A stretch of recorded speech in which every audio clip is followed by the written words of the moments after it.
بسم الله الرحمن الرحيم والليل إذا يغشى والنهار إذا تجلى وما خلق الذكر والأنثى إن سعيكم لشتى فأما من أعطى واتقى وصدق بالحسنى فسنيسره لليسرى وأما من بخل واستغنى وكذب بالحسنى فسنيسره للعسرى وما يغني عنه ماله إذا تردى বিসমিল্লাহির রহমানির রহিম।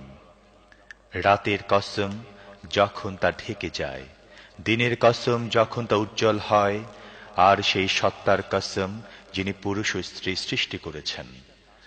আসলে তোমাদের প্রচেষ্টা নানা ধরনের।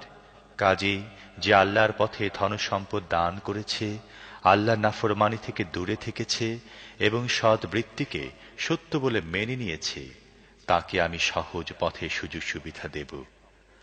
আর তার ধনসম্পদ তার কোন কাজে লাগবে যখন সে ধ্বংস হয়ে যাবে?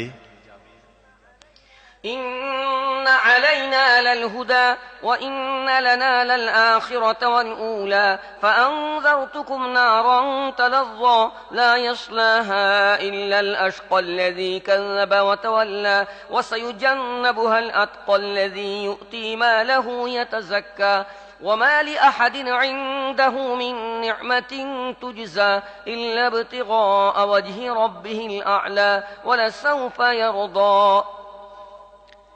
নিঃসন্দেহে পথনির্দেশ দেয়া তো আমার দায়িত্বের অন্তর্ভুক্ত। আর আসলে আমি তো আখিরাত ও দুনিয়া উভয়ের মালিক। তাই আমি তোমাদের সাবধান করে দিয়েছি জ্বলন্ত আগুন থেকে। যে চরম হতভাগ্য ব্যক্তি মিথ্যা আরোপ করেছে ও মুখ ফিরিয়ে নিয়েছে, সে ছাড়া আর কেউ তাতে ঝলসে যাবে না। আর যে পরম মুত্তাকী ব্যক্তি পবিত্রতা অর্জনের জন্য নিজের ধনসম্পদ দান করে, তাকে তা থেকে দূরে রাখা হবে। তার প্রতি কারো কোনো অনুগ্রহ নেই যার প্রতিদান তাকে দিতে হবে। সে তো কেবলমাত্র নিজের রবের সন্তুষ্টি লাভের জন্য কাজ করে, আর তিনি অবশ্যই তার প্রতি সন্তুষ্ট হবেন।